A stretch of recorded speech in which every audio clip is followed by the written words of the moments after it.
Hello and welcome to the podcast for Bruised Reads, coming to you from Santa Paula, California.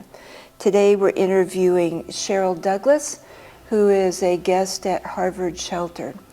So thank you, Cheryl, for being willing to talk to us about your story. We know that everyone has one. So our services in Santa Paula are designed to serve people from Santa Paula. I know you weren't born here, but you have a connection here, right? Tell us about that. Yes, I have a dear friend who I became friends with in high school, and her name is Rita Donnelly, and she is the lunch lady for the Santa Paula School District, and so she's in charge of ordering all the food for the schools. And she met Kay when Kay would go over there to pick the food up. And she told me about Kay, and that because when, she rescued me from homelessness, that it was temporary at her house, so I had to find a place to stay. So she gave me Kay's card, and that's how I found out about the shelter. And where are you from? I grew up in Porterville, California, but I've lived in Springfield, Missouri for the last 30 years. And what caused you to leave Springfield? I had been homeless for a year and a half due to all kinds of different circumstances that just kept rolling downhill. And my sister-in-law, I had her call Rita because Rita told me that, said her door is always open for me. And I said, well, I don't have the money. I don't know how I'm going to get there. Thank you for the offer. But my sister-in-law, she had the means to get me a plane ticket here to get me off the streets because she was afraid I was going to die out there. Why were you on the streets? Well, I actually wasn't on the streets, but we didn't have our own place to live, and that all started in 2021 when I got COVID. I had a job for 8.5 years. I was a direct support professional for special needs people, and it was the first time I'd ever been off of work for weeks at a time, and it was about four weeks or so, then I went back to work after I was well enough, and then I fell and broke my arm, and I have a scar. I broke this bone, and I splintered my radial cap, and that is very painful. And then we got an eviction notice. It started in February when I got COVID at the end of February. Then in the end of August, I broke my arm. My husband got mauled by a pit bull in his face a week after I broke my arm. That was a nightmare. And then we got our eviction papers, and we packed, and then on October the 9th, we packed I got our U-Haul, and it's just, there's tragedy after tragedy that happened. Oh. So where did you go when you left the apartment? We were gifted by a really dear friend, one of my clients' families that I was really close to, and they had a travel trailer that one of the slide outs didn't work on it, so they were gonna junk it, so they gifted it to us so we wouldn't have to be homeless. So we were really excited about that. The problem was we had a van, it got repossessed, we didn't have any way to tow it. Nobody was willing to help us. We tried to get people to help us, and people, nobody would help us. So as far as getting a vehicle to tow the trailer with. So we moved it around Springfield for about 3 weeks, and then nothing happened. So my husband borrowed this truck. Well, he had borrowed a truck to move it around because we had nowhere to keep it. We didn't have any money. And he was doing odd jobs and helping people, to make ends meet while I wasn't working. But anyway, so we had a friend that lived in Licking, and we never, that's Licking, Missouri, and it's about, hour and a half or so from Springfield. But I had never seen where she lived at, and she lived in so anyway, we were on our way to Licking in the trailer on November the 23rd of 2021, and we were so excited to start our new life. Well, my husband was so tired from getting everything ready the night before, and he started getting sleepy. So I said, well, I need to drive for a little while. But this truck that we had was not roadworthy, and the guy that let us borrow it didn't tell us that. We didn't have any idea. And so we were involved in a really terrible accident because I couldn't get the speed up those steep hills on I-44, and then all of our stuff went all over crashed, and everything went all over the highway. So that was like people that have tornadoes or floods. I mean, it was devastating and just in a state of complete shock. And so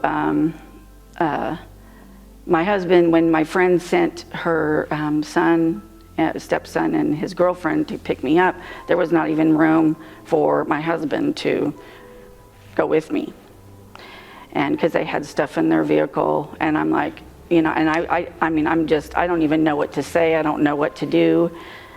So we called a really good friend of ours that came and got my husband, and he gathered things for like 3 hours, off the highway and everything, and then hid him behind some bushes. I found this out later, but nobody would even take us to go get our things. The trailer was towed to down the road to Waynesville, and nobody would help us do anything on Thanksgiving. So I go up to Licking.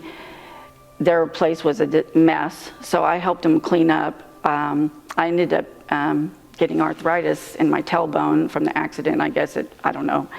Anyway, I was in a lot of pain, but to make it livable, I helped them, and on Thanksgiving Day, I had to call the ambulance to get to the hospital, because I had never been to the hospital since the accident. So from November 23rd, till Thanksgiving Day, I don't know, that was 5 days later or something, I don't know. But anyway, so then my husband finally gets up there, and we just continue to help them. But the living conditions were, and the way they lived was just really bad, and it was not livable for me. So I left there and and stayed with my daughter after that. And then, we've moved around to a whole bunch but my husband there's never been room for him wherever I go, wherever I've been. So it made it really hard for me. Where is he now? He's still in Springfield. Yeah, and he's working to work his way here. You have an amazing recall of dates. And that's probably because it's just embedded in your memory as to when and what. Yeah. I can tell this is emotional for you. And I can't imagine a car accident and people come to get you, but you have to leave your husband behind. All right. When you knew you were going to be evicted, can you describe that fear? Well, really because of I had the brain fog. Okay, so I didn't get the lack of taste or smell, but when I got COVID, I just really, my brain I thought I had gotten better enough to work, but I still didn't, my short-term memory is still what I have a problem with. Long-term memory is really good, but because it always has been, but my short-term memory is what happened to me from COVID. But you don't know that happens until you're faced with so many different mental anguish, is pretty much what I could call it, what happened to me. So, so what was your question again? It's just, what is that fear like when you know what's coming? Well, when you rent from somebody for over 10 years, and now we had gone to get help with the COVID monies for our rent, but I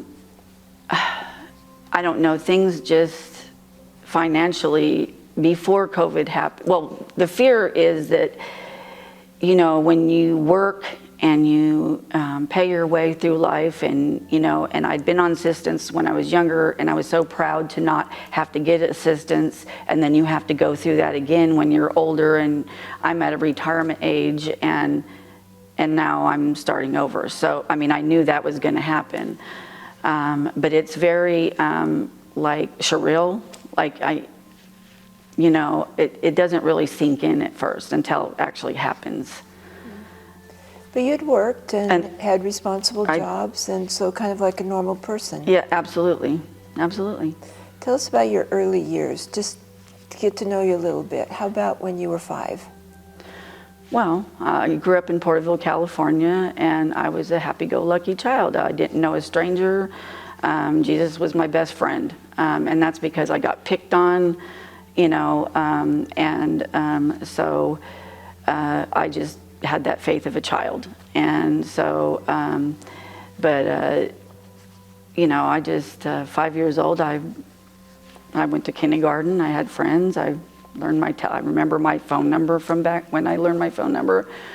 I was in a neighborhood from when I was like 2.5 to, about 2 or whatever anyway, till I was in 2nd grade, and so I had the same neighborhood friends, and we went to the same babysitter, and and then we moved. But 5 years old, I was a normal little girl, and I had a wonderful grandma and mom who lived out their faith. So, and I'm thankful for them today. Brothers and sisters? Yes. Oh, yes. So I have 2 brothers. My oldest brother David lives in Sacramento.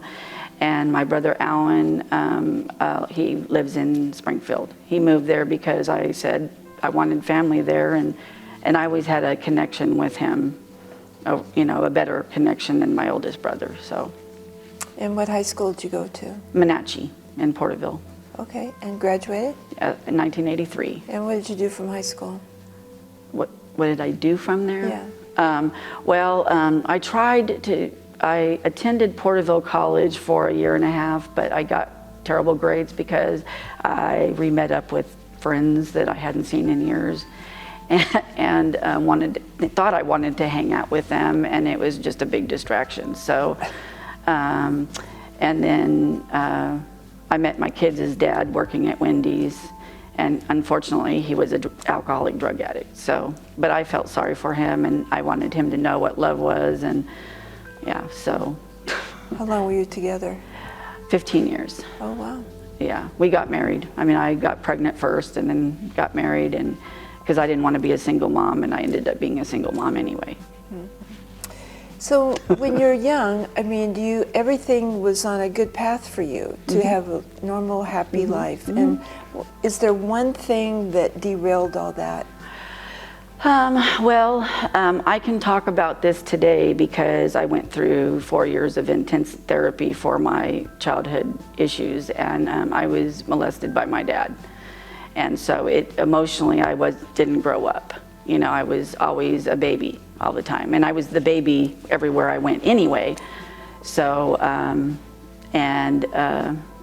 so that's that I know after my therapy and learning about what happens to you when you're a child, it suppressed my growth. But I have been, freed from that. I mean, God helped me get through that therapy, and I got into therapy because I was in Al-Anon first because of my husband's, what his problem was, but I learned to put the focus on me, take it off of him, and work on myself. And so I had a really wonderful sponsor, and she gave me permission and said, you need to go get professional help because I'm not a professional. Because I shared with her that's what you do when you work 12 steps, so.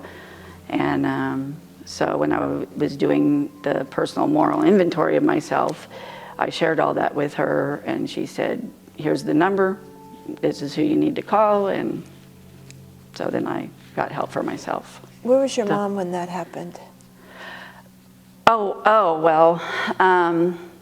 My mother, bless her heart, my mom was a very sweet, kind person, and my dad he abused her in ways that I didn't find out until after I confronted them at the end of my therapy. So, and my mom like took classes at the college. Like she made these beautiful bookshelves. She did that, and she took us to everywhere we needed to go. But wherever she was gone, whenever she was gone, I'm not, I can't really say for sure where she was. Emotionally, did she ever know about this? She had an inkling, she had an idea, and, because when I confronted her, that was the reason why I wanted to confront her, because she knew, but she was afraid. She was afraid and of my dad, and, he, threatened me with secrecy. So, I forgave my mother, that was my whole point of therapy, is I didn't want her to die and not ever confront them. How about your dad? So, I forgave him so I could move on, because that, when you are angry about stuff that happened, and I just thought I was justified in my anger, which I was, but it didn't sit well with me, and so that was that. But of course I didn't ever like him. I never, but I did forgive both of them, yes, and that's due to my faith. That's how I believe what we're supposed to do. Mm-hmm. So. How about your kids? Well, of course they know. They knew when I was going through therapy, and so I have 2 older daughters, Amanda and Jenny, and then my son Zach. Amanda and Jenny. Amanda has 1 son, Levi, and she only had 1, and then Jenny has 5 kids, and then Zachary was born 12 years later. So, because I prayed, I wanted to have a son, and when I got pregnant, I knew I was going to have a son, because I just believe in when you ask God for things and you have faith and believe. I just didn't feel like a family was complete without, boys and girls. And since I had 2 brothers, I wanted a son. So, but anyway. Would you say you've had a happy life? Yeah, I had yes. I just, the joy of the Lord is what I had, and when I was young, I didn't even realize that's what it was. But I was told that, by my church family members, and when I was growing up, and I wouldn't be in church, and then I'd go to church, and they'd say, "Oh, we're so glad to see you," and gave me compliments, and I always got what I needed when I was in church. But yeah, I just knew how to. I cried a lot because I had a lot of things to cry about, but I had people. God always put people in my life that gave me the direction I needed to go. Would you say that's still true? Oh, absolutely. Oh, absolutely. Absolutely. Yes. How do you feel about living in a homeless shelter?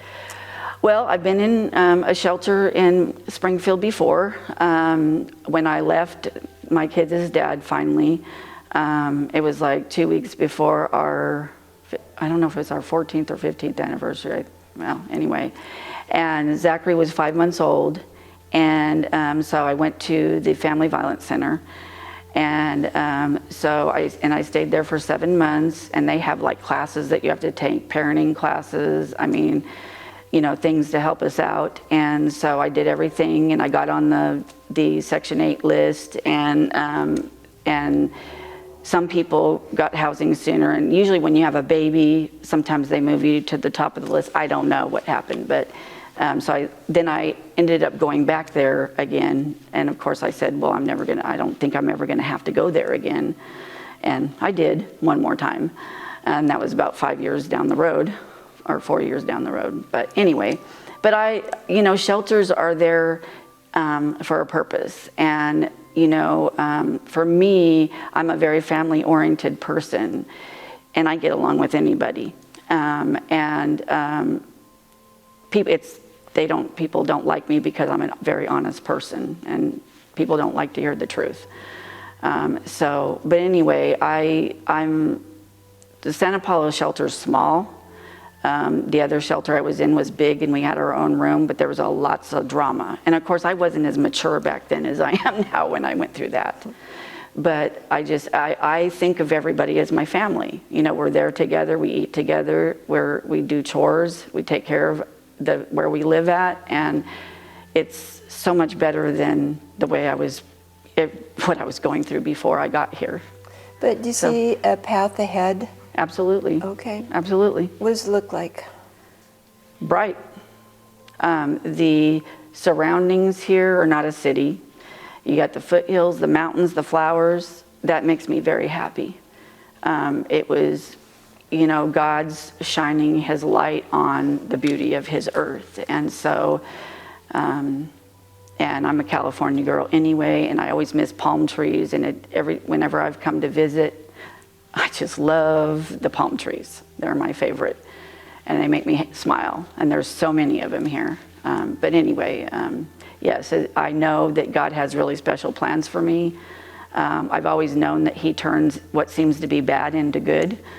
Everything that I grew up learning in church, from the Bible, from Sunday school, from people, I've been able to apply all that to my life. How old are you? Yeah. How old are you?